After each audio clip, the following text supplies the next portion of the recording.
Hey guys, welcome to my YouTube channel. It's another week and another video. Please don't forget to join our family. Make sure that you are subscribed, and most importantly, you are notification gang. I think my favorite part of releasing a new video is when we premiere and it's live and the whole live chatting is going on. I genuinely feel like we're all in the same room and we're all doing this thing together. So please make sure you're notification gang so that when we've got some live stuff going on, you can be part of it. So today's video is a sit down. It's been a while since has it been a while? It feels like it's been a while since we did a sit down. I know a lot of you enjoy these. This is where we get to talk. I get to break down a few concepts that I've most importantly or normally have actually tried out and I find to be working in my life. So if you don't know, I have a platform called Wisdom and Wellness, which you can follow on Instagram, and there we have a book club. Every month we read a book and then we review it. I found that it's really fun to review it on YouTube. A lot of people seem to hop on, and also the books really offer a whole lot of knowledge and wisdom that we can all do with. So this month we are actually reading Atomic Habits. Next month we are on a break as I am working on something fun and exciting for Wisdom and Wellness. So please make sure you follow us on Instagram. But we are reviewing a book that we're in May now, in April. And this book is called Simplify Your Life by Mary Conroy. One of the best books that I've read. It has changed a lot for me, and I'm going to get into that, what the changes that I've already implemented in my life and how they've helped me. It is quite a hard find, so you do have to order it. I ordered mine at Exclusive Books, or you can also ask whichever local bookshop you have and you can order it. It's normally sold out, but it is definitely a brilliant book on minimalism. So let's get into it. So I want to break down the concept of minimalism in different areas of our lives. Firstly, let's debunk the theory that to be a minimalist, you only have to wear beige, although I am wearing like beige and white, but that's not it. Or you only have to have a chair and a TV and 2 cups and 2 plates.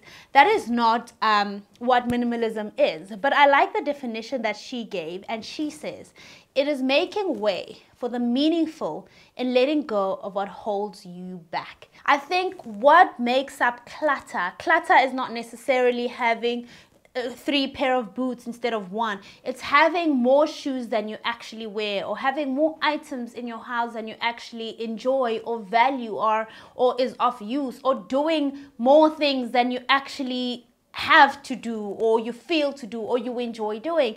And even when it comes to people. So she actually broke down into chapters and into parts of our lives where we can implement minimalism.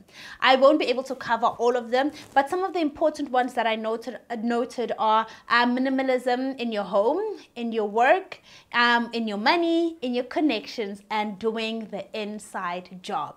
So you can look at this in whatever area of your life you feel like you need to have a closer look at, you want to better, you want to add more value, and you want to simply make it simple and enjoyable. I want to start by reading, this is page X, Good Habits for a Good Life. At its core, minimalism is about re-establishing what is of value in your life and letting go of everything that's not. It means focusing on what's important and recognizing what is nothing more than distraction.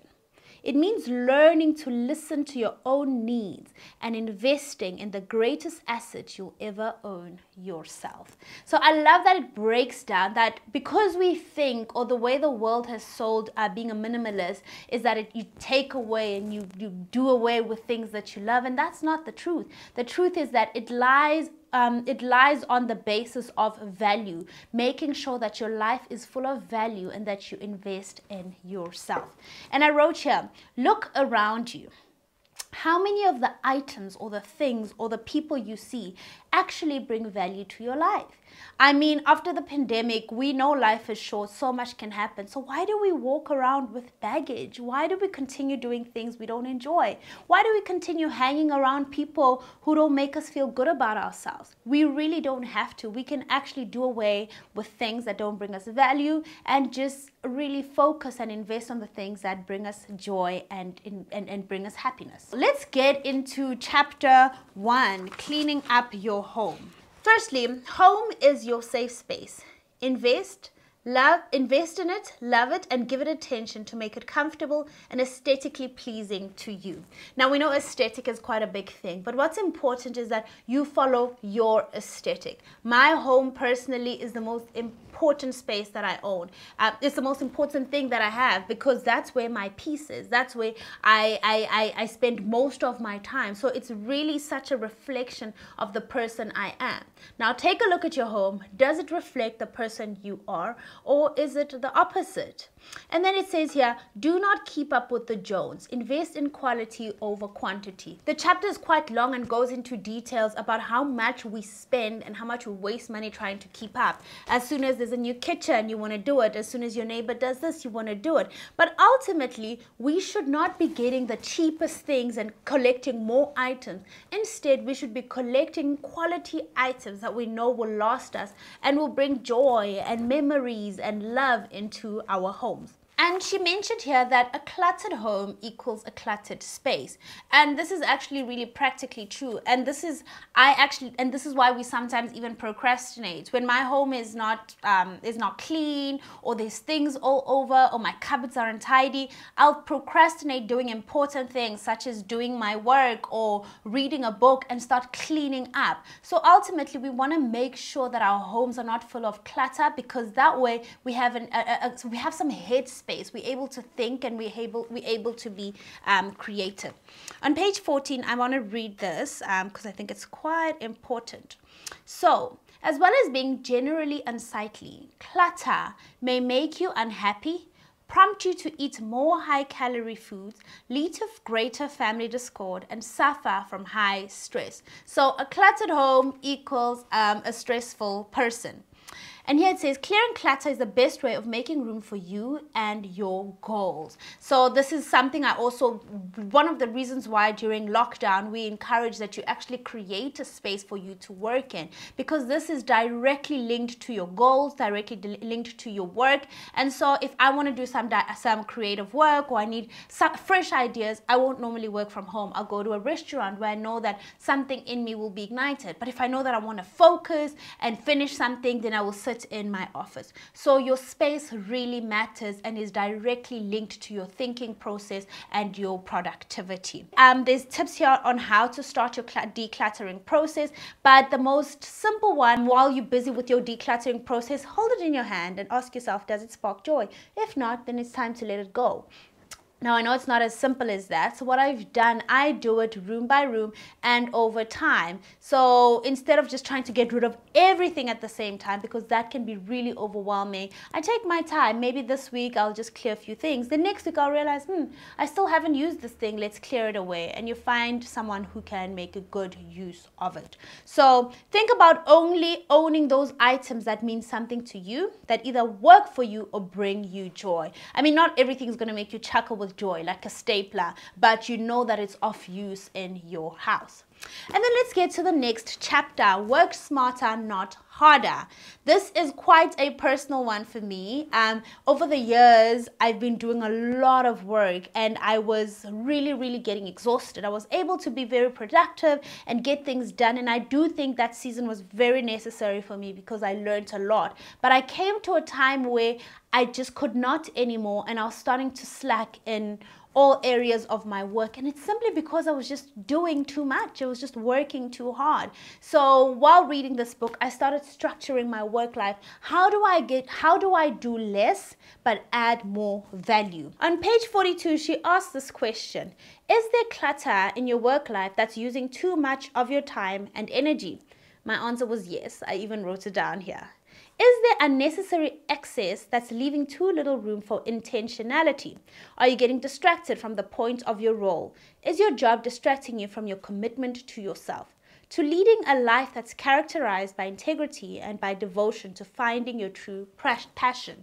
And I started finding that the things that I'm really passionate about, the things that I love doing, that the things that keep me alive and give me a sense of purpose, I was starting to do less of that because I was drowning in other things, still important for my work and my business, but I could literally allocate to someone else. So for me, as I've shared in my previous vlog, for me, part of the process of working smarter was to start delegating, getting a team, getting a manager, getting an assistant. Those things have helped me, and now I'm able to focus on things that give me purpose, and I add more value to my business.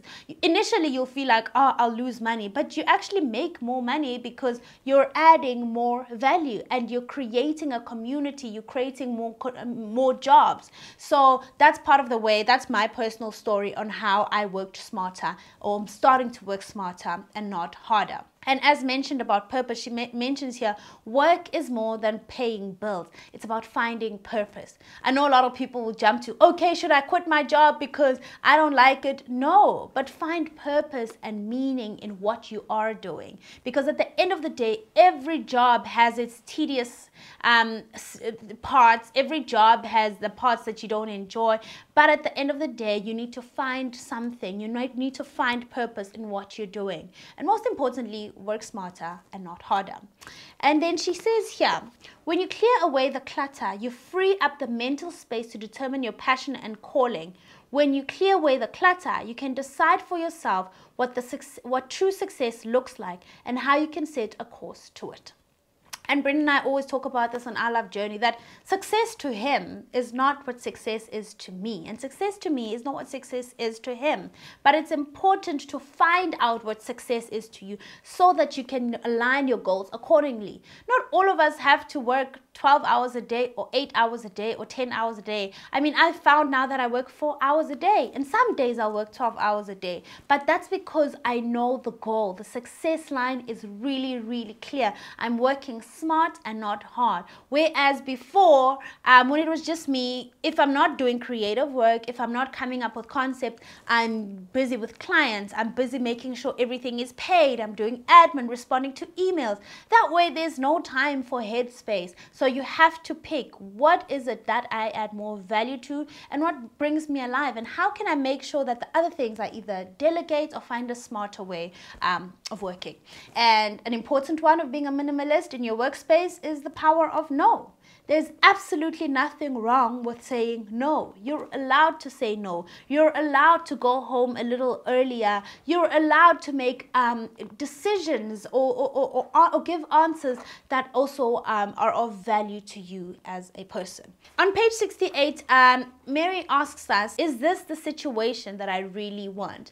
And it takes me back to when I was in corporate and I was working for a year. And I think within 4 months in, I knew that this is not where I want to be. I don't feel creative. I don't feel my best. It does not spark joy.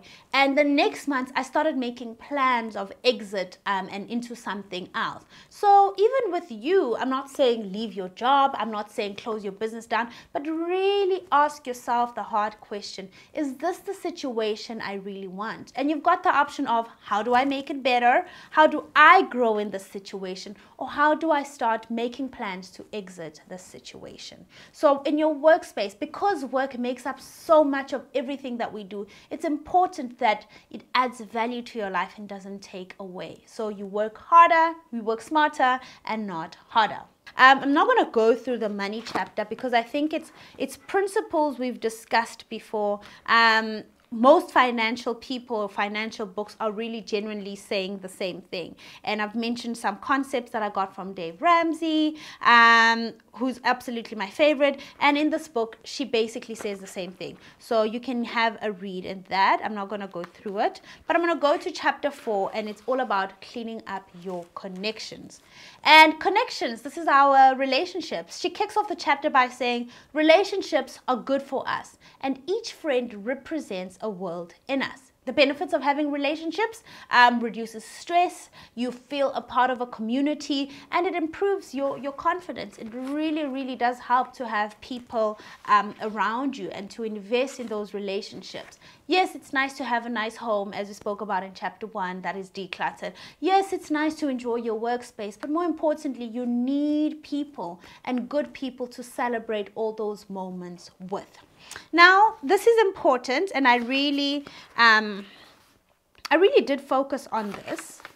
And she said, think of our relationship in 3 tiers, right? And the first tier is the people closest to you. If you're married, this is your spouse or your partner. If you're not, this would probably be your kids or your mother, someone extremely close to you that you don't go a day without communicating with. And then the second one is your good friends and your good family members. These are the people whose opinions you trust. These are the people you go to who are up to date with everything that's happening in your life. And the third one, these are the community around you. These are your neighbors, your co-workers. You love them, but they don't have to know everything about you, right? And then I'm going to go to page 113, and I'm basically going to read some questions that you have to ask yourself. She says, who makes a positive contribution to your life? Make a list of everybody in your life and note into which of the 3 tiers described above they fall. Then note down whether each person has a positive, negative, or neutral effect on your life. Next, ask yourself the questions about each person. Does being with them make you happy? Does your happiness matter to them, and does it affect their behavior towards you? Does your relationship with them satisfy you, or do you feel slightly wanting after being in their company? Do they help you grow? Do they support you when you're veering off course in challenging situations? Do they contribute to your life in a positive and meaningful way? When the 7 questions have been applied to each person, is your overall response that their effect on your life is positive, negative, or neutral? And ideally, the people who are in the first tier are not supposed to bring any negative energy towards you. But the people in the third one, it's fine. They can give you a neutral response. So you can dig in a little deeper because it is quite intense. There's some questions you need to ask yourself, but ultimately this helped me in recognizing where does each person belong in my life. And I think when we learn to identify which role a person plays in your life, where they belong, it eases tension. That way there's not too much expectation on someone who cannot fulfill that expectation. And also, if you know that someone has a lot of difficulty, then you also don't expect too much from them. You are rather more supportive towards them. So it's important to really check our relationships and how they add value and how you add value and where they fit into our lives. We jump on to chapter 6, and she says, this is the inside job. You've cleared away the clutter in your wardrobes. You've become a purposeful, more engaged and creative person at work, and you've stopped being a slave to your smartphone. So perhaps it's time to take a look even closer at home, at yourself. And she basically speaks and shares on how the modern life is, how we are such people who just consume everything and we don't check. And she emphasizes that heading straight into our actual physical bodies is that we need to start bringing intention to our eating habits. What are we putting in our bodies? She's not saying do away with everything, but even as you eat, sit down, slow down. Do you actually enjoy this? Do you want this? So those are some things we start looking at, because ultimately what we put in our body, that is what we become. And she says here, minimalism is about letting adults make informed decisions about how they treat their own bodies.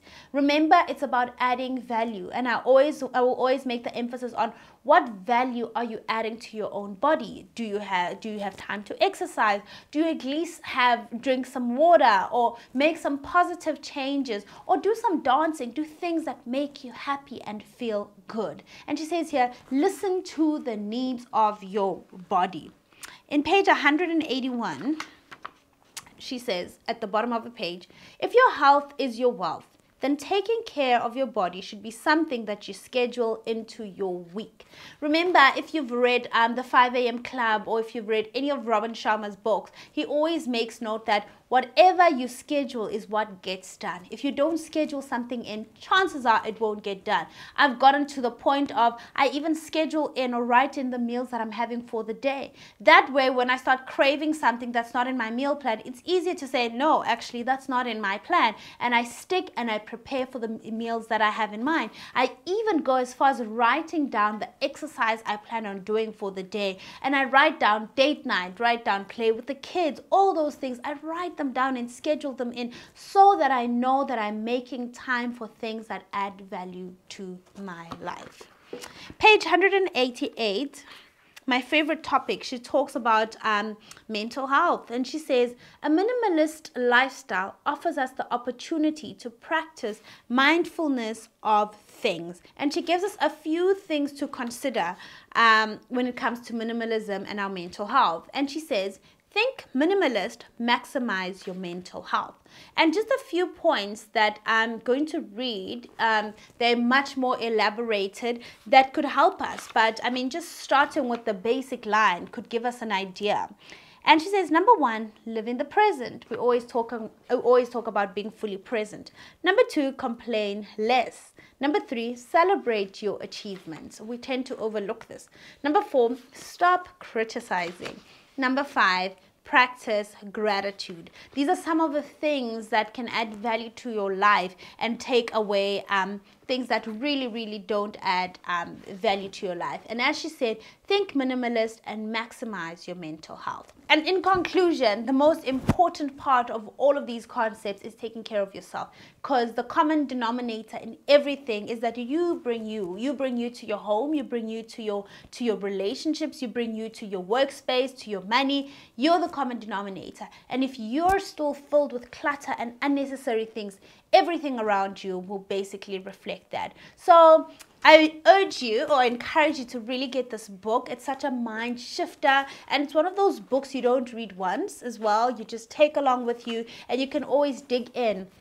And I'm still in the process of cultivating this life of being minimalistic, and what it means to me personally. Someone actually asked me on a Q&A, are you still living a minimal life? And I said, you know what, it's actually such a journey. You don't have it figured out, and it has to work for you. It has to work for your family. But most importantly, is your life a life of value? So I hope you really enjoyed this review. As mentioned, we are reading The Atomic Habits, and you can join in with us. You can join in by reading all the books we've read. They're really such great reads that continue to help us. I know a lot of the ladies in our book club have been helped and they've been changed, and I know these videos do a lot for a lot of people too. So thank you so much for sitting and joining in. Let me know what minimalism means to you, if you're willing to try it out, and what you need to declutter in your life. Don't forget to subscribe, like, and do share this video with someone who may need it. I love you lots. I'm Pumi Ledwaba.